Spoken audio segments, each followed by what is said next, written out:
Tem uma fotografia que foi feita no centro de Moçambique, na beira, depois do ciclone Idai. My name is Mário Macilau.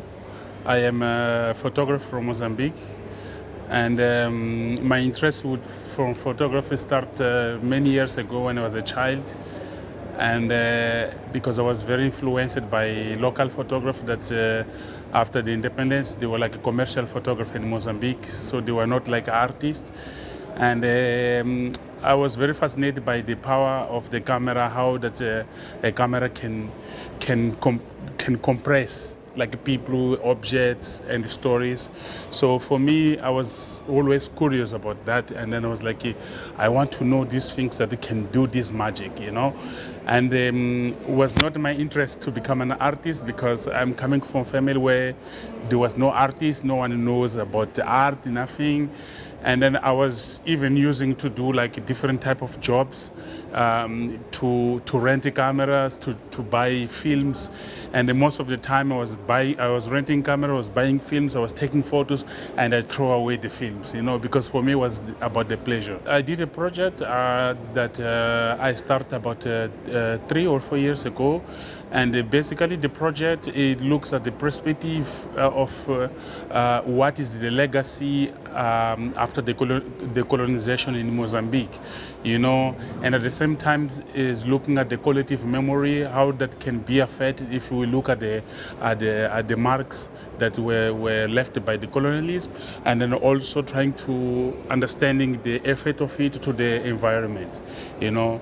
So I start to work with buildings, I start to work with local communities, I start to work looking at this aspect of the legacy, you know. So I think it's not just in Mozambique, but mostly countries in Africa that were colonized, or like we are looking for what has been left, you know. Countries that have been colonized by French people is like, okay, what did the French left to us, and what they're giving to us today? So in Mozambique, what they left is the ruins, these buildings that become a problem for the collective memory, and they become a problem for the environment. After the colonization, and then after the independence, these buildings have been left, but without resource in the country, without the maps or the plans of the building to be continued, you know. And then the other thing that is very interesting for me, it's how that these people, the colonizer, managed to go to a place where there was no roads, there's not even a sea, so you know, it's like at the middle of nothing. I think that the most important thing is like what happened now here in Dubai, and then also with the project of Bamako, with Ego, is to have the possibility to narrate our own story at the first place, you know. If you look at the history of Africa, it has been explored for many ways, and then even after the independence, we're still not free because we have a lot of people coming to Africa to take our own story and to show outside.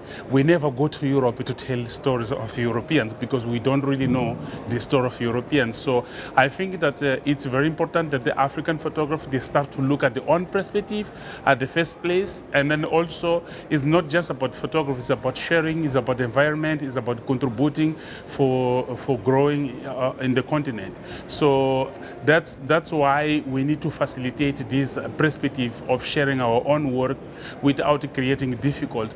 Even that, I mean, like, I don't like to use this word, but if you talk with a lot of photographers, they're gonna tell you it's very difficult in Africa, you know, to be a photographer.